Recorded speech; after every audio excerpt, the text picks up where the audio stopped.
Real, Real Country 1430 AM and 1073 FM WRDN. This is the WRDN Morning Farm Report. I'm Brian Wilkens. Joining us this morning, Steve Wilkens. He is with the Wisconsin Soybean Marketing Board.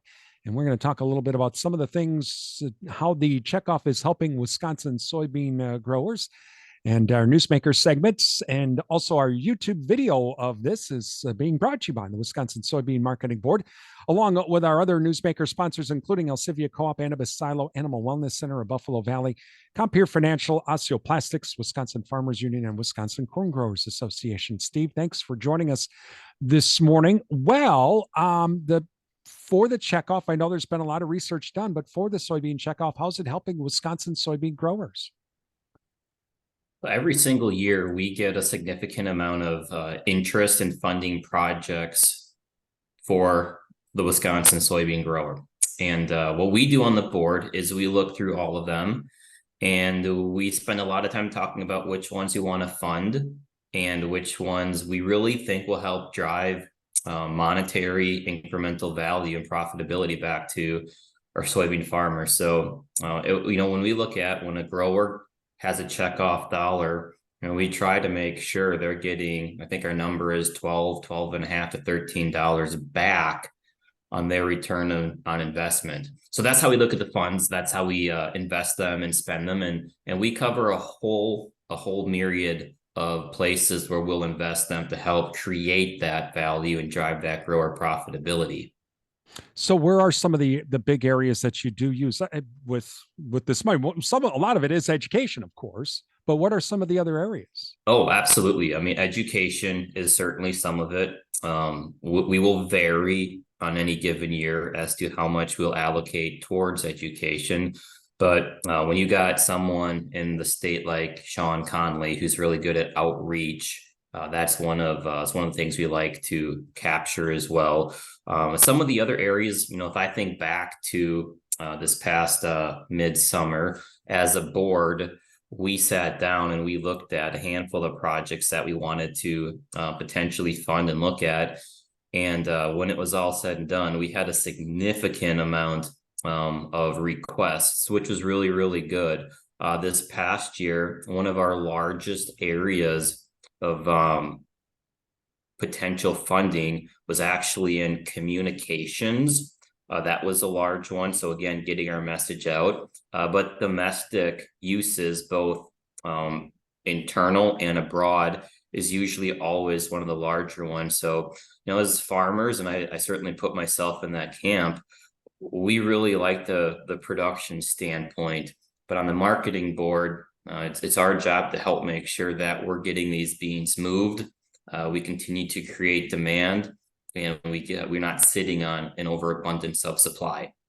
Talking with Steve Wilkens, he's with the Wisconsin Soybean Marketing Board this morning, talking about some of the benefits of the Soybean Marketing Board for Wisconsin growers. Steve, I know that there's been a lot of work on this proposed crushing plant. Now, while the Wisconsin Soybean Marketing Board isn't owning the plant, the board is helping out, though, to try to advance that plant in Evansville, right? So there is, CHS has stated that, they are in the current process of examining that. As a board member, we really have to refrain. We're welcome to go and listen to the town sessions and stuff, but there is a high level of optimism that potentially a plant could be coming on board for the Wisconsin and surrounding markets. And that would be a huge deal for us. So we're eager, like everyone else, to continue to see the progression of this and ultimately where it's going to lead to. And some of these other products, a lot of consumers will know that, okay, soybean oil, they know about that. They've heard of biodiesel, but there's other things like stuff for roads and tennis shoes, even if I'm not mistaken. Yeah.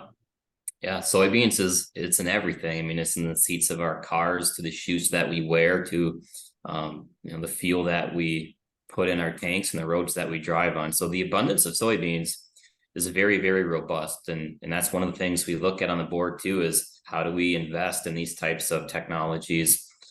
Wisconsin in and of itself isn't large enough to go tackle something, but it goes back to when we're looking at funding, a lot of times we will try to marry up with different and larger and other proposals that might not come back specifically to a Wisconsin grower to say, this is helping my local basis improve or price of beans. But we know that a rising tide raises all ships, and definitely when you can tack on to something with an export market, creation of new demand, it's a win-win for everyone. Talking with Steve Wilkens, he's with the Wisconsin Soybean Marketing Board this morning.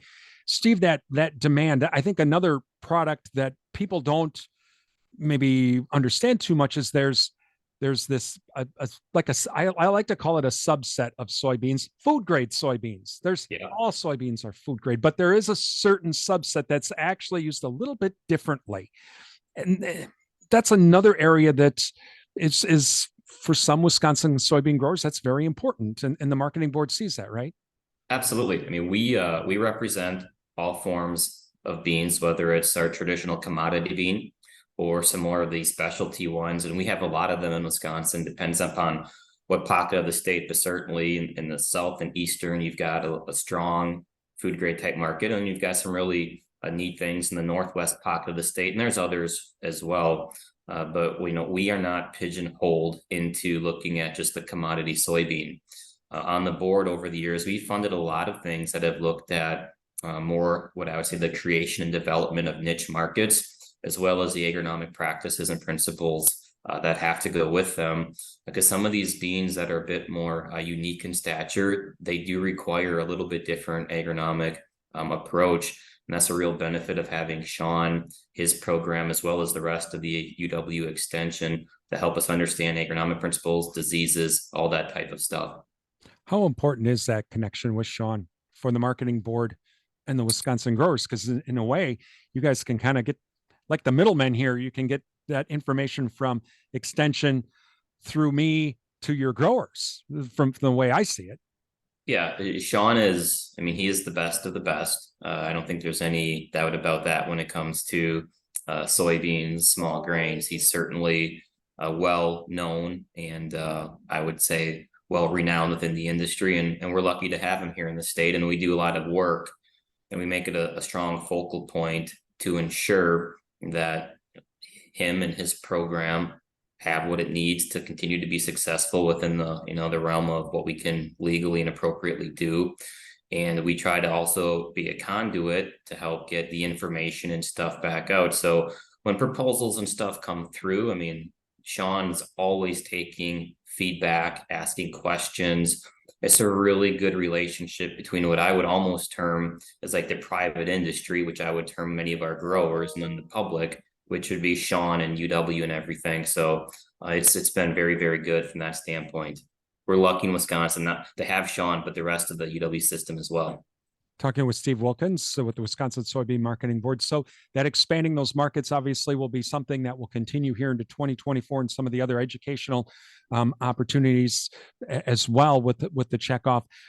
Are there some plans to take some trade trips potentially overseas this coming year with not only the national organization, but even with the Wisconsin Department of Agriculture, because they do a lot of trade related trips too?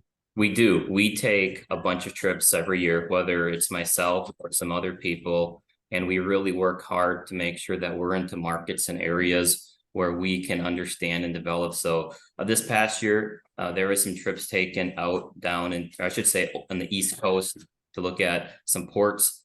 Many of us know that Wisconsin sits on the Great Lakes, and there's ample opportunity, whether it would be, say, up in Superior, maybe down in Milwaukee, other areas to get out to the East Coast. So we look for opportunities to connect with and to help further create and develop opportunities where we can. And a lot of that is making us get out and to tour, to view, to see, and to participate in some of these trade opportunities as they come up. So whether it's myself or other board members, very routinely we're out and about looking and doing things. When you've taken some of these trips, Steve, what have the buyers from overseas, what are some of the things they want to know about Wisconsin soybeans? Well, they're always interested in our production mechanisms and the quality of our beans as well. Very, very common. Those are questions that we get. I think they're also just really impressed by the ability that we can continually and reliably produce good quality products. So that would be one standpoint. The other is there's always a ask for higher protein contents in what we do as well. And from my standpoint, why I'm more on the agronomy side, there's an inverse relationship between yield and quality, specifically protein. So that's interesting feedback, and it's something we've heard over and over again for many, many, many years. Wow, that protein. So that's something that the board trying to help with projects, or at least get more information out there to growers to try and say, look, we need to have higher protein, or we need to have higher oil content, that sort of thing. Because this is what the buyers are saying. Oh, without a question. Routinely, we've invested money in projects to help look at protein content. And there are certainly lines that are developed in the industry that can help get us that. The challenge is do they have what's deemed an acceptable yield by commercial operators, or is there a potential premium high enough to weigh that trade-off? And in some instances we have success, and in some we don't. We got to continue to keep working on that. And Steve, if soybean growers want to find out more about some of the things going on, they can just go to the Soybean Marketing Board website, right? You can do that, or you can just reach out and you can call myself or other board members. We're all readily available, and we love to talk to our constituents, and that would be anyone that grows soybeans, or I might even say consumes soy and soy products here in Wisconsin. Steve Wilkens, he is with the Wisconsin Soybean Marketing Board. You're listening to the WRDN Morning Farm Report.